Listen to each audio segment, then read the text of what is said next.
This is Low Ground, and look what I got for y'all. I got some PlayStation games, and I know I just have a feeling in the pit of my stomach that a lot of you are PlayStation guys and girls for the female population. I got a feeling most of you are PlayStation people, and there's nothing wrong with that. I just never owned a PlayStation. I wasn't able to get a PlayStation. It was always a this or that type of decision. So I was more of a Nintendo guy, and then I became an Xbox guy. But I've been doing these collection videos, and I figured it's only right that we do a PlayStation video. And the games in this video are just games that stood out to me that I would either borrow someone's console to play, or I bought a console to play, and then I didn't really play it much after that. I would let somebody else borrow the console, and I would forget about it. How could you do that, Low Ground? I don't know, man. It was just stupidity. But I have these games. I got some solid cases of some of the stuff, but then I have a list over here, and I'll put some pictures of the cover art so you can know exactly what I'm talking about. But here we go. First that I have, and some of these games, again, they stand out for different reasons, not all because I thought they were awesome games, but pivotal points in my life maybe. We have Anamusha Warlords. This was a samurai game taking place in feudal Japan. I love that time period, but it was like Resident Evil Samurai Edition or something like that. Let me read the description. In a world of darkness and magic, power-hungry warlords battle one another for control of feudal Japan. At the height of the chaos, the noble Princess Yakuhime is kidnapped. I don't know if I pronounced that correctly. Now, one lone swordsman, Samanosuke, boldly volunteers to rescue and avenge the princess. But in these dark and mysterious times, even Samanosuke does not realize the desperation of his mission. An entire legion of demon warriors stand between him, the princess, and triumph. This game, it looked really good, but it had those same mechanics of Resident Evil. So, you had your fixed camera angles when you walk around a corner and stuff like that. The tank controls. I believe it had the tank controls, but it was just a different type of setting. And I remember playing this with my brother. He was the one that would play it, but I would watch him play. But Anamusha Warlords, it was actually really good. It was pretty cool. I like the concept. Then following up with that was Anamusha II. This is Anamusha II Samurai's Destiny. Fun fact, y'all see this guy? They got his face from a real live actor that was deceased, so that's kind of a contradiction. It was a real person that was dead, but they got his face and image and put it on this main character. Let's see what it says. A mouth-watering visual feast. PSM. 10 years after the lone swordsman Samanosuke rose up against an army of demon warriors, Nobunaga's evil campaign continues to wreak havoc across feudal Japan. A young warrior, Jubei, returns home to his remote and once vibrant village in ruins. Destroyed by Nobunaga's minions, with vengeance in his heart, Jubei launches upon an epic and magical quest which will reveal his ultimate destiny. Earn the respect of confidants along the way to help Jubei battle demons, monstrous bosses, overcome ingenious puzzles, and defeat Nobunaga's pillaging hordes. That's how it goes. But again, same concept, just different things going on. But Anamusha 2, I sat and watched my brother play it again. It was cool to sit, and it's really, the memory is more about the vibes and just the atmosphere of when we were together and I was looking at him, watching him play these games and stuff. It was a time. Now my oldest brother, it's five of us. I'm number four. No, what am I talking about? Six kids total. I'm fourth in line, but it's five boys. I'm the second from the youngest, so the third son, my brother right over me, he would play it, and him and I were living in an apartment together at the time, so it was cool. It was very cool. Next, I'm gonna show all my physical games first, and then I'll get to the others. You got Tekken 5. Tekken 5. I still remember when Tekken, the original one, came out in the arcade. Oh man, the 3D arenas and everything like that. And we used to love Martial Law because he reminded us of Bruce Lee. And even his outfit, the yellow one and the black pants, it was just like we already knew what was going on. Just like Fei Long on Street Fighter. But Tekken 5 was very fun.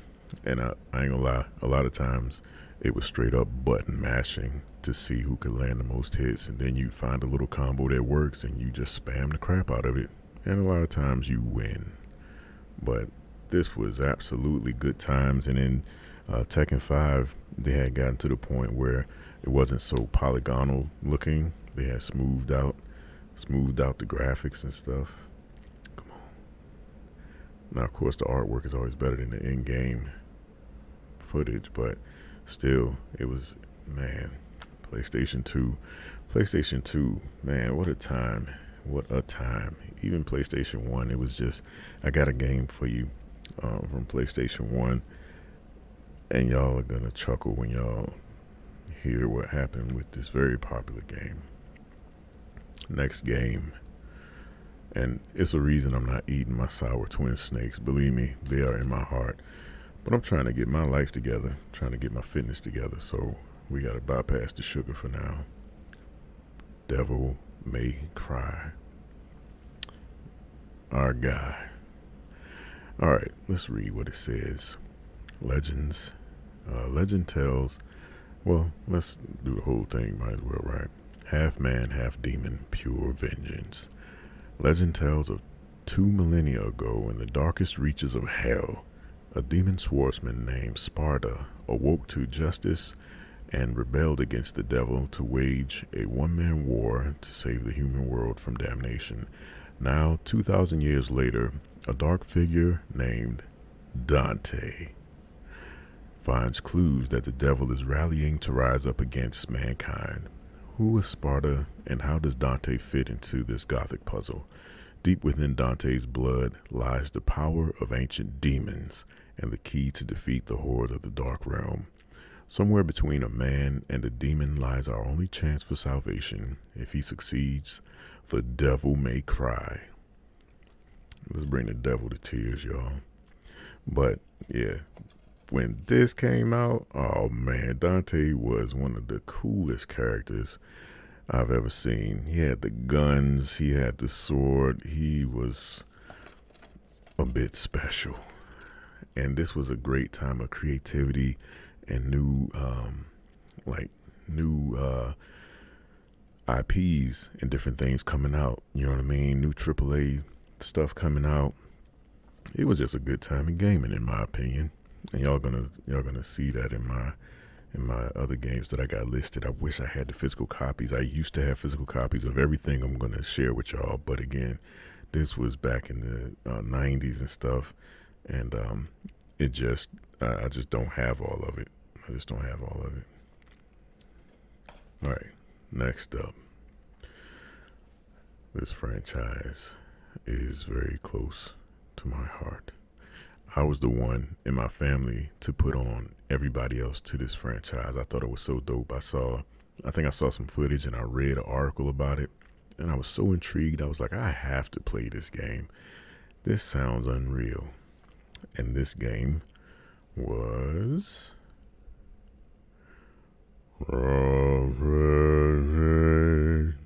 God of War. Y'all like that? That was very poor singing, and I come from singing. But anyway, God of War. Y'all know who Kratos is, and I know y'all know this cover. God of War. This was the at this point it had joined the greatest hits, and it was $7.99. But I bought it. I bought it when it was full price. But do I need to say anything else about my man Kratos? I'm gonna read and just see what it says, because I have this version also. I don't remember which one was the original cover, but this is the one that has the description. So I'm gonna say this is the original one. But yeah, what an original character. My gosh. Even look at the y'all remember that fight down there? Come on, man, focus for me. There you go. Y'all remember this? I still remember how cool that big guy was. Like, it was, man, this game was crazy. You started off in action with the Hydra and everything. All right, let's read. You are Kratos, the new god of war. The epic odyssey continues as you set out to alter that which no mortal or god has ever changed, your fate. Oh. This is God of War 2. Yeah, the epic odyssey continues. Oh. See, now, if you're wondering why I'm confused, before I even made the video, I was looking at the cover art and I saw how it had the 2 in the middle, but then on the edge, it does not say God of War 2, it just say God of War. So, ever change your fate? Yeah, when you talk about having to change your fate and stuff, that was this when you had to face the Sisters of Fate. Alright, so God of War 1, but there's no descriptors on the back, so I'll just read what it says. You are Kratos, and you will murder the god of war. The epic adventure of conquest, destiny, and revenge. Awarded 2005 Game of the Year by Play Magazine. So maybe this wasn't the 90s. This was like early 2000s. Yeah, that makes sense, because I remember, yep, I was out of school and everything. Forgive me. One of the most spectacular action titles to grace the PS2. Very nice. All right, so I'll read the description for God of War 2. It says, you are Kratos, the new god of war. The epic odyssey continues as you set out to alter that which no mortal or god has ever changed, your fate. The end begins. And this particular version has a bonus DVD, deleted levels, voices of God of War 2, God of War 2, the music, bringing God of War 2 to life. Yeah, I remember finding out that the guy that played Kyle on Living Single was the guy that did the voice. I was like, oh, that's so dope. That's so dope. And it made me think, one day, maybe I'll be able to do the voice of Kratos in some regard. I got a plan for some Kratos ASMR. So y'all keep thinking about that. All right, let's move on. Well, not quite, because God of War 3, I wish I had that. Out of the original trilogy, God of War 3 was my favorite. Again, all these games started with action, and God of War 3, just graphically, the music, oh my goodness, it blew my socks off. I don't know if that was PlayStation 3 or what. I want to say it was, but when God of War 3 came out, I had to borrow my brother's PS3 just so I could play it.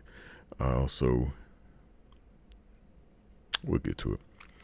Next up, we have Metal Gear, and I'm talking about this series, the main entries into the Metal Gear series. I hated that it was only on PlayStation, because I originally played Metal Gear on a Nintendo, so I thought, the wealth would be shared, but it wasn't. But Metal Gear Solid. Metal Gear Solid 2. I love Metal Gear Solid because, if you played Metal Gear games, there's always like this supernatural element to it, and nothing is ever as it seems. The bosses are always crazy. And this was the one where you had Psycho Mantis, and everybody knows what Psycho Mantis did in that boss experience. So that was one for the books, and it just drew you in. Like, oh my goodness, how did Kojima think of all these different elements to put in? The story was great. The voice acting, I think the Metal Gear Solid series has some of the best voice acting you're gonna find out there, and I just wish I could get on board with some of this stuff. And I'll talk about voice acting again in another time. But Metal Gear Solid 2, I believe that was Sons of Liberty. Very questionable decision to bring Raiden in. And I remember when I first saw Raiden and I started playing as him, I'm kind of like, alright, are they kidding? I was so delusional that I convinced myself that it was Snake somehow. But then Iroquois Pliskin showed his face and I was like, that's freaking Snake right there. But maybe we're going to switch over and I'm going to be able to play with Snake. No. I played as Raiden, this young whiny boy. And, but I ain't going to take nothing away from it. It was still a really good game. The story was still good. A lot of the situations you end up being in on the big shell, the underwater scenes, Solidus. It was a lot of levels to it. And just seeing people realize that Pliskin was Snake in the game, that was a cool moment. The mic, listening to the people's hearts to try to find the guy that you were looking for. Metal Gear always got something cool going on with it. But then you have Metal Gear Solid 3, Snake Eater. And I'm like, well, they just going to keep finding a way to bring Snake back in a young form. And this was the story of how he became Big Boss, or how Big Boss came to be. You had the boss, and then when you best the boss, you become Big Boss and all this stuff. Again, you got those supernatural elements, and even in 2, you had Vamp, and you had Fortune. She couldn't get shot. Vamp, he was a freaking vampire. It was crazy. He couldn't get killed. I was just like, what is the story? And it keep you engaged because you want to know more about these characters and how you're going to defeat them and all this stuff. And Metal Gear Solid 3, so you had the fear, the fury, the pain, the end. And I can't remember the other guy who was like, had glasses on and bleeding tears.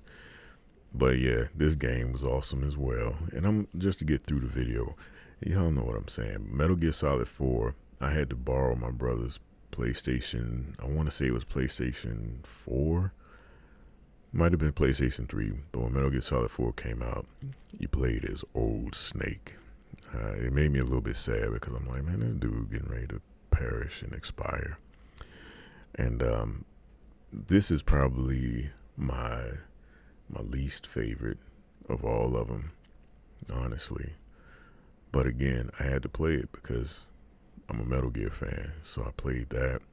I didn't play some of the other spin-off types of things like Peace Walker or what is the joke? You got Peace Walker. It was a couple other spin-off games, but I didn't play those. I only played the mainline ones. I'm trying to think. After that, you got the Phantom Pain. I liked the game up until the truth came out. Then I felt betrayed. And even the way the game kind of was, it was such a departure from what had been. You had the mother base. Actually, some of that stuff was kind of cool, you know, getting weapons and things developed and then going out in the field and using this stuff. It was a beautiful game. The graphics were crazy. This one actually was on the Xbox One or 360. One thing I didn't like, though, when I wanted to start a new game, I couldn't just start a new game. It's like they won't let you start a new game, and I think you had to actually go into your memory and like delete anything to do with the game in order to play it. I'm like, man, this is stupid. This is so stupid, but it is what it is. All right, next up, GTA 4. GTA 4 was the first GTA game that I actually played all the way through. Niko Bellic and his cousin. It was a good story. It was very gritty, and I remember when I was playing it, I'm like, man, the sound effects, the vibe, the music choices, everything. It's like they put so much into these GTA games, and I was very impressed. it brought back memories because of the radio stations and the music and everything. Even like the when you pause it, just the little different sounds for different, like pressing pause or whatever. It was just so unique. And because I didn't play every GTA game, I don't know if they adapted to everything like that, but I was impressed with GTA 4. I enjoyed the story. It was fun.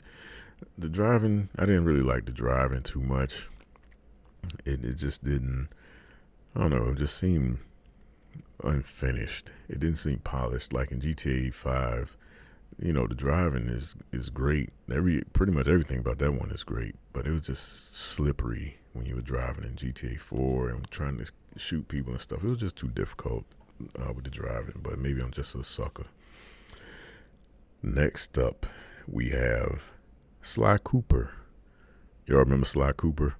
I think he had like a cell shaded type of artwork, or maybe it was just, I don't know, maybe I'm misquoting that, but it was like a fully animated type of style. And it looked so cool, and Sly was a cool little thief. And I didn't get to play it long enough to actually beat it, but I remember a friend let me borrow it, and I really enjoyed what I was able to play with Sly Cooper. So if y'all have any memories of Sly Cooper, they actually did a sequel to it. Let me know in the comment section if your memories of Sly. Next, we have Shadow of the Colossus. This game I played all the way through because the concept was so cool to me. It's something about fighting against super large enemies and bosses that I just love. It's something about being this tiny little guy being hunted by this huge thing. I always imagine like how I would feel in that type of situation. But this dude, he was relentless. He'd go grab the fur, climb up, and stab you to death. That's what the game was. Get his attention, get up on him, stab him to death. Rinse and repeat. But the music was good. The different types of Colossus or Colossi. It was a good variety. It was like 20 of them, I think. The grip strength mechanic was cool. Killing those little salamanders to get more, I guess, grip strength, I think it was. Or it might have been energy, who knows. But yeah, the music was awesome. Go listen to it if you haven't. It was so dramatic and melodic and sad and mysterious all at the same time.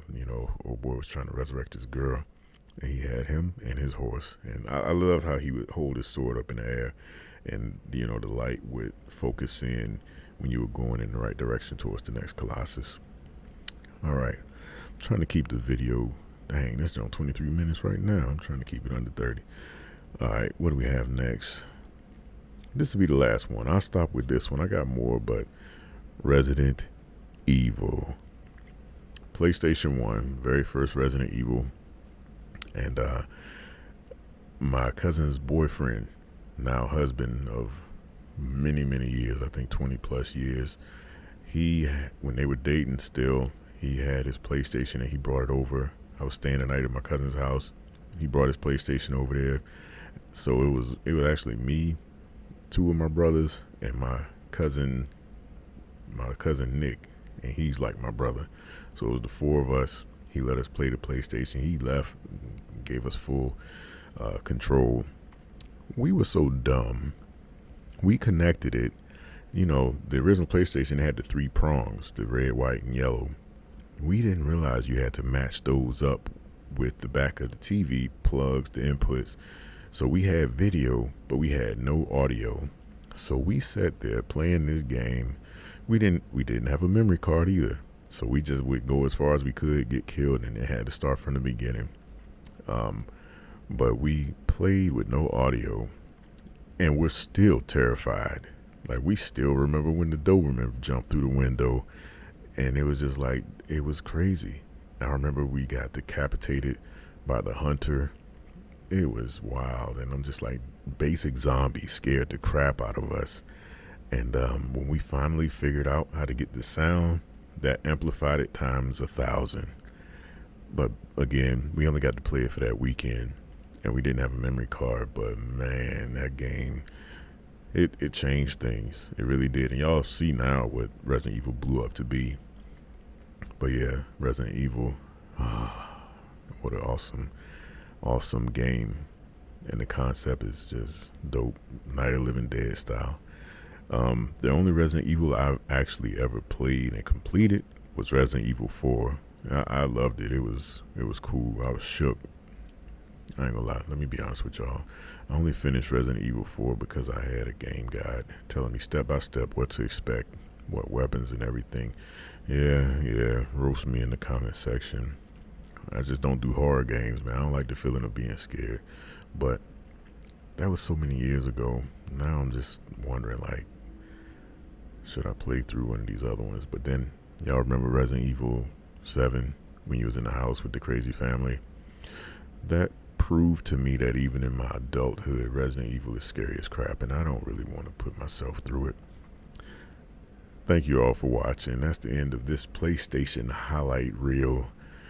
I'm gonna leave it right there. Let me know in the comments, what were your favorite PlayStation games? You know, what are some things I should have played that I never played? Again, I had some more games on my list, but this video is getting a little long.